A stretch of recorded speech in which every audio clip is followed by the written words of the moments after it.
자, 이번 시간에는 많은 법인 대표님들이 궁금해하는 법인카드의 사용 범위와 국세청이 보는 법인카드의 사적 비용이 어디까지인지, 또 불이익은 무엇이 있는지 그 부분에 대해서 집중 살펴보도록 하겠습니다.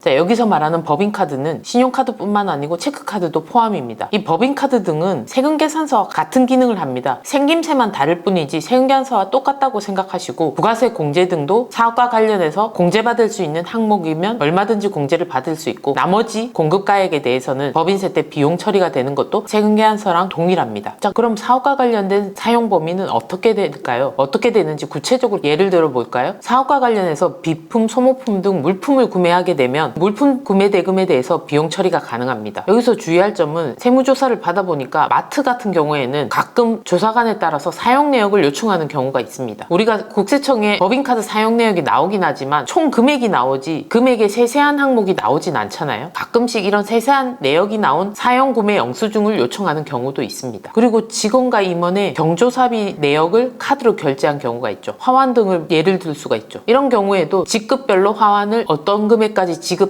이런 규정도 마련해두면 더욱 좋겠죠. 그 다음 거래처 선물대금도 접대비로서 법인카드 결제를 할 수가 있겠죠. 그리고 임직원의 식사비 등의 복리후생비를 카드 결제할 수가 있고요. 임직원의 출장비도 법인카드 사용이 가능합니다. 출장비의 경우에는 반드시 내부 규정을 두셔서 직급별로 항공비나 숙박료, 일비 등의 기준을 마련해 두시는 것을 제가 추천드립니다. 조사 때 요청을 받는 경우가 종종 있습니다. 다른 경비는 실수로 임직원 카드를 쓰셔서 비용 처리를 할 수 있지만, 이 접대비의 경우에는 3만 원 초과하는 부분은 법인카드로만 쓰셔야 된다는 것을 주의하셔야 돼요. 그리고 전화비나 전기세, 우편요금 등도 법인카드로 사용을 할 수가 있겠죠. 4대 보험료도 법인카드로 낼 수 있습니다. 심지어 세금도 법인카드로 결제가 가능해요. 근데 4대 보험하고 세금을 결제할 때는 수수료가 붙겠죠. 이 수수료도 당연히 회사의 비용으로 비용 처리 가능하니까 혹시 자금 융통이 안 돼서 법인카드로 결제하는 경우에도 수수료 부분도 걱정 안 하셔도 되겠습니다. 물론 사업과 관련된 물건 등을 할부로 구매하는 경우에도 그 할부 이자도 사업 비용으로 처리 가능합니다. 그런데 임직원이 실수로 법인카드를 썼다, 본인의 개인적인 용도의 것을 이렇게 쓴 경우에는 쓴 내역만큼을 법인 통장에 입금하시면 됩니다. 이렇게 안 하시게 되면 직원의 경우에는 월급에서 차감하게 되고, 대표의 경우에는 가지급금으로 쌓이게 되겠죠. 근데 이렇게 법인카드는 사업용으로 쓰셔야만 되는데 가끔 사적으로 사용하는 분들이 있을 수 있어요. 특히 임직원이 많은 경우에는 이런 부분을 제어하기가 쉽지가 않죠. 이럴 때 쓰는 방법 중에 하나가 개인용 법인카드입니다. 즉 기명식 법인카드라고도 하죠. 일반적인 법인카드의 경우에는 무기명식이기 때문에 회사 이름만 나오고요. 이 카드 대금의 1차 결제 의무는 법인에게 있습니다. 그러나 기명식 카드, 즉 개인형 법인카드의 경우에는 회사 이름 플러스 임직원 명의로 발급이 됩니다. 즉 그 임직원이 사용이 가능하다는 거죠. 이 개인형 법인카드의 1차 결제 의무는 개인 임직원에게 있기 때문에 인별로 비용 통제가 어느 정도 가능해집니다. 사적 제어가 가능하겠죠. 단 이 기명식 법인카드는 임직원이 입사 퇴사할 때마다 새로 발급하고 해지해야 된다는 단점이 있죠. 무기명 법인카드는 회사 이름으로 발급되고 이 결제 의무가 1차적으로 법인에게 있기 때문에 주로 대표님이 사용합니다. 그런데 단점은 간편결제 등록 등이 조금 불편하다는 단점이 있을 수는 있습니다. 그러면 이런 법인카드는 증빙을 모아야 될까요? 법인카드는 홈택스에 자동 등록되기 때문에 사용 내역이 나옵니다. 즉 모든 비용은 5년간 증빙을 보관해야 될 의무가 있습니다. 국세청 홈택스의 신용카드 자료로 활용은 할 수 있지만 세무조사 시 사용 내역을 요청하는 경우도 있기 때문에 온라인 사이트에서 구매한 내역은 상세 사용 내역을 파일로 보관하신다든지, 오프라인으로 구매하신 내역은 카드사를 통해서 상세 내역을 다운받으시든지 아니면 사진을 찍는다든지 이런 작업이 필요할 수도 있겠죠. 그런데 현실적으로 사용 건수가 너무 많기 때문에 쉽지는 않은 절차라고 보여집니다. 그리고 법인카드를 쓰면 법인카드 마일리지가 쌓이죠. 이건 어떻게 해야 되나요? 개인적으로 써도 되나요? 이런 질문도 많이 하십니다. 자, 이런 마일리지나 포인트는 임직원이 개인적으로 쓰시면 안 되겠죠. 회사 비용으로 쓰고 회사가 결제해서 얻은 이득이기 때문에 이것을 개인적으로 쓴다는 것은 부당한 이득이 될 수 있어요. 그래서 근로자의 경우 근로소득으로 간주되기 때문에 이 마일리지 포인트 등은 회사 경비로 다시 쓰일 수 있도록 장치를 마련하셔야 되겠습니다. 자, 법인카드는 개인적으로 쓰면 안 되죠. 법인은 개인 사업자와 다르게 철저하게 관리해야 된다는 거 잘 아실 겁니다. 이렇게 사적으로 쓰는 경우에는 횡령죄나 배임죄 등의 문제가 생길 수 있기 때문이에요. 자, 법에서 보면 횡령죄는 말 그대로 재물을 보관하는 자가 그 물건 물건을 횡령하거나 반환을 거부할 경우에 처벌 대상이 됩니다. 그리고 우리가 뉴스에도 많이 나오는 업무상 배임죄, 이건 타인의 사무를 처리하는 자가, 즉 임직원 등이 해당되겠죠. 업무에 위배되는 행위로서 재산상의 이익을 취득하거나 회사에 손해를 가했을 때 업무상 고의성이 있다, 즉 업무상 임무에 위배되는 행위이다, 이러면 업무상 배임죄를 적용하게 되는 거죠. 업무상 배임죄의 사건 사례를 여러 가지를 보면 막연히 개인적 용도로 의심이 된다, 또는 사용 목적이 부당하다, 또는 사용 금액이 크다, 이런 의심만으로는 업무상 배임죄에 해당되어 처벌을 하는 것은 힘들어 보입니다. 즉 처벌을 받기 위해는 사적으로 사용했다는 것을 꼭 입증을 해야지만 처벌이 가능한 것으로 보여지는데요. 제가 찾아본 판례 중에는 자녀 학원비나 집에서 사용하는 비품구입, 또는 해외 출장 시 면세점에서 구입한 시계, 또는 가족여행 비행기 티켓을 구매했거나 친인척들과 식사한 비용 등 이런 것들을 업무상 횡령죄로 본 사례들이 있었습니다. 구체적인 케이스로 학원 이사장이 법인카드로 개인적인 서적 구입비, 식사비, 개인 수강료, 여행경비, 상품권 구입비 이런 것으로 쓴 부분에 대해서 업무상 배임죄를 인정하고 벌금까지 맞은 경우가 있었습니다. 그런데 또 비슷한 판례에서는 상품권 구입이라든지 식사비가 업무상 자주 일어나고 객관적인 사실관계가 맞고 회사 규정에 따라서 어느 정도 지급이 이루어졌고 본인이 적극적으로 그 사실에 대해서 소명한 케이스의 경우에는 업무상 배임죄로 보지 않은 케이스도 있습니다. 케이스별로 사례가 다양하긴 하네요. 그래서 이런 판례들까지 모두 봤을 때는 업무상 배임죄에 해당하지 않으시려면 내부적으로 지출하는 부분에 대해서 지출 규정을 만드시고 대표인 나에게만 혜택이 후하게 이렇게 정하시지 않고 모든 사람들이 쓸 때 공통된 기준을 가지고 차별을 두지 않는 것이 중요합니다. 자, 그러면 세무조사 등에서 국세청이 보는 사적 비용에는 어떤 것들이 있을까요? 첫 번째로 휴일이나 공휴일, 업무 시간 외, 즉 심야 시간에 사용한 부분에 대해서 주의하셔야 됩니다. 생각 이상으로 과세당국이 법인의 법인카드 사용 내역을 면밀하게 모니터링하는 사실을 알고 계셔야 됩니다. 그래서 업무 시간 외에 쓰는 비용에 대해서는 정결 규정을 잘 갖추셔서 조사에 대비하는 것도 한 방법이라고 할 수 있습니다. 직원과 함께 워크숍을 가면 주말을 끼는 경우도 있잖아요. 그런 경우에 정결 규정에 따라서 품위서를 올리면 되겠죠. 그리고 사업장 관할을 벗어나서 쓴 경우, 이런 경우도 주의하셔야 됩니다. 거래처 접대를 위해서는 상대방 거래처에 가야 되니까 사업장을 벗어날 수밖에 없습니다. 그리고 출장을 가는 경우도 마찬가지죠. 이런 경우는 충분히 입증으로 가능합니다. 그리고 카드 소지자, 즉 대표님 자택 근처에서 사용한 부분도 주의하셔야 되겠죠. 이런 게 싫으시다? 그럼 사업장 근처로 이사를 가시라고 제가 농담 삼아 말씀드리기도 합니다. 그리고 같은 날 같은 시간에 반복적으로 여러 건 카드 사용을 하는 것도 주의를 하셔야 되겠죠. 뭔가 쪼개서 쓰는 게 아닌가 의심이 들 수 있습니다. 그리고 업무 관련성이 없는 업종들이 있는데 이런 데서 쓴 비용들도 주의하셔야 되겠죠. 대표적인 게 유흥주점, 사행성 업종, 레저 업종 이런 것들이겠죠. 물론 직원들과 함께 쓰는 경우는 복리후생비, 거래처 접대용으로는 접대비가 될 수도 있습니다. 네일아트, 안마시술소, 미용실 이런 것도 주의하셔야 되고요. 백화점 등도 주의하셔야 됩니다. 예를 들어 미용실도 마찬가지겠죠. 물론 유튜버나 연예인, 인플루언서 등은 매출과 직접 관련되어 있기 때문에 사업 관련 비용으로 비용 처리할 수 있습니다. 그러나 음식점 사장님이 또는 일반적인 회사의 사장님이 거래처에 예쁘게 보이기 위해서 미용실에 갔다. 이건 사업 관련 비용으로 볼 수 없다는 뜻입니다. 일반적인 경우에 이런 업종들이 사업과 관련된 업종이 아니기 때문에 주의하시라는 의미입니다. 그리고 고가의 물품을 사는 경우가 있죠. 고가의 물품일수록 사치성 상품이 많으니까 이런 부분은 주의하셔야 되고요. 접대비로 쓰는 경우에는 접대 상대방, 접대 일시, 접대 물품 이런 것들도 관리대장에 잘 관리하셔야 됩니다. 그 대표적인 상품권이 해당되겠죠. 세무조사 시 상품권 관리대장 등을 요청하는 경우가 많으니까 잘 마련해 두셔야 됩니다. 이 상품권으로 근로자에게 지급하셨으면 근로소득에 해당되기 때문에 근로소득세도 반드시 과세를 하셔야 됩니다. 기타 골프 연습장, 테니스 연습장 이런 것들도 개인적인 용도는 안 되지만 거래처 등과 사용하셨다면 가능하실 겁니다. 좀 전에 법인카드는 국세청 홈택스에서 자료가 나온다고 했지만 해외 사용 내역은 국세청 자료에 나오지 않습니다. 그래서 이런 부분도 잘 챙기셔야 되고요. 이런 사용 내역에 대해서 업무 관련성은 어디까지나 회사가 해야 되기 때문에 분명히 소명에 준비하셔야 될 부분들이 있을 겁니다. 물론 세무조사를 나왔을 때 입증해야 될 내역이 많다,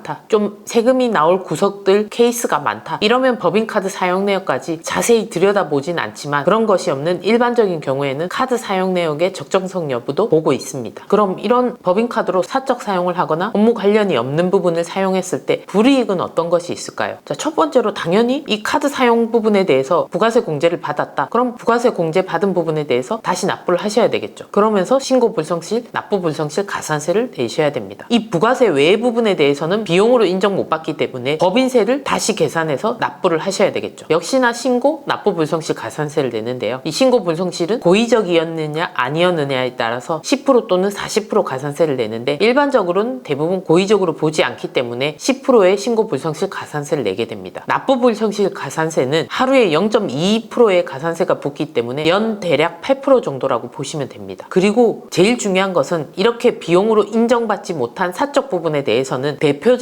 상여로 처분되기 때문에 본인의 근로소득에 대해서 연말정산한 부분을 재정산해서 근로소득세를 추가로 납부하셔야 됩니다. 가산세도 물론 붙게 되고요. 이 추가 근로소득에 대해서 4대 보험료 정산도 일어나게 되겠죠. 근데 마지막으로 이런 사적인 사용 부분이 커지고 커져서 회사가 자금난이 생기고 결국 폐업하는 경우도 정말 드물지만 발생하는 경우가 있습니다. 기사 사례를 보면 산업용 기계를 판매하는 기업체에서 재무 업무를 담당하는 여성 직원이 6년 동안 770차례에 걸쳐 회사 돈을 법인카드 사적 사용과 함께해서 65억을 횡령한 경우가 있었습니다. 이 회사는 막대한 재산상 피해를 보고 결국 회사가 문을 닫았습니다. 법인카드의 사적 사용이 얼마나 무섭고 내부 관리의 중요성이 얼마나 중요한지를 보여주는 케이스죠. 대표님들 입장에서는 황당하지만 관리를 제대로 하지 않은 책임이 있기 때문에 이런 일이 발생하면 후회해도 소용이 없습니다. 그런 직원한테 돈을 돌려받기란 쉽지가 않기 때문이죠. 자, 이 경우는 특이한 케이스긴 하지만 우리 같은 중소기업에도 없으란 법이 없습니다. 대기업처럼 내부 통제 시스템을 자체적으로 갖추지 못하는 소규모 사업자라면 대표님들이 좀 더 신경을 쓰시고 자금 결제 등은 꼭 직접 하시거나 아니면 외부의 저희 같은 전문가에게 맡기시는 게 좋습니다. 회사 결산의 경우에도 1년에 한 번 하시는 것보다 월결산, 분기결산 등을 외부 전문가에게 맡기셔서 증빙과 출금 내역 등을 자주 대사하고 법인카드 사용 내역을 시스템을 통해서 연동해서 한눈에 확인할 수 있게 한다면 이런 사고를 사전에 미리 예방할 수 있습니다.